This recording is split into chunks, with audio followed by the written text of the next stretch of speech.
Aloha, George Kriske with Honolulu HI. Recently, a client of mine asked me how to determine what is a good price to offer on a property. That's a very good question, so let's take a look. There's basically 4 important considerations. The very first one is what have recent comparable properties sold at.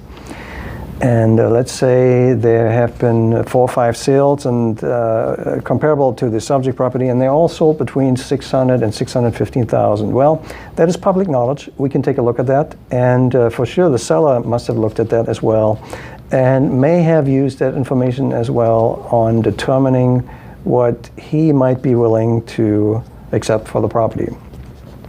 Number 2, what is the active inventory currently that's available, and what's the demand? How many buyers are in the marketplace looking at what's available right now?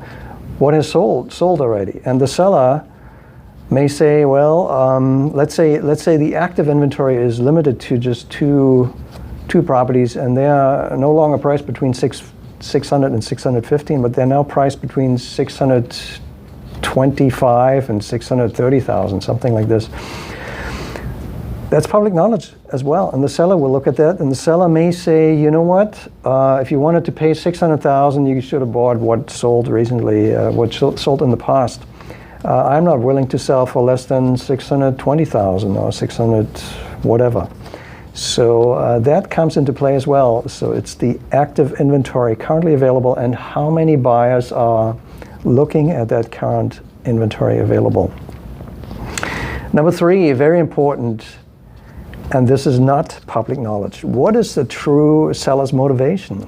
Does the seller have to sell quickly, or does the seller only want to sell if he gets a certain number?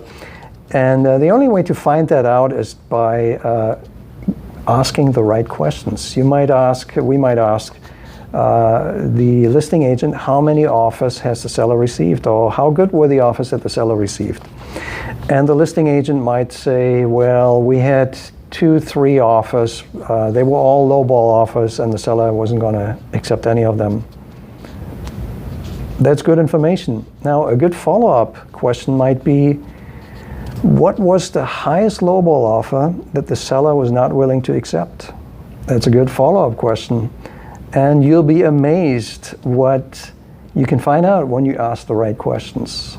So that's important to get to the root of it and find out as much as you can about how motivated is the seller.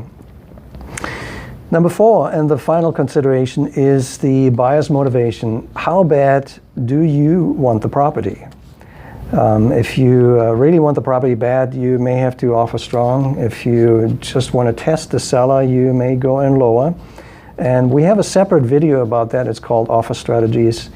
And there's one strategy where we discuss what I call hang the carrot close in front of the horse's mouth, where you might want to offer a number that is just below the number that you think the seller has considered as the lowest possible number to sell the property at. And hopefully that strategy works out. And that's it for today. Thanks for watching, and aloha.